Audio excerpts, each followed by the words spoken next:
বাসর ঘরের বাতি নিভাইয়া অন্ধ ঘরে বন্ধ ঘরে যাবে মরিয়া মন করে যে শুরু শুরু। কিরে বন্ধু, তোমার মনের ভিতরে হইলো পাপ। তোরে তো আমি খুঁজতেছি, তুই হেলে বয়ে রইছস। আরে বাহ, খোঁজকা বন্ধু, আমার 100 টাকার খুব দরকার। ফালতু কম দেখা।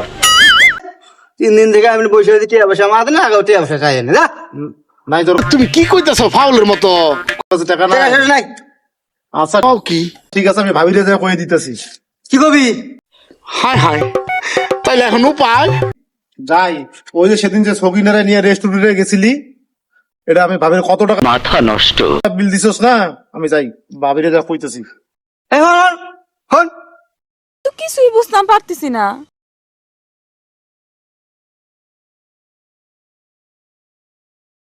কতদিন কষ না তাহলে বাইতে আমাকে আপন না কত দেবো? দেখছো দেখছো চোখ চোখ চোখ বন্ধ কর। কথাই নাই কথাই নাই কথাই নাই। টাকা দে। যা সোজা আঙ্গুলে ঘি না উঠলে আঙ্গুল বাঁকা করতে হয়। দিন এই টাকা পয়সা কটা আমাদের কি কাম করে দিয়ে গেল আমাকে না যেই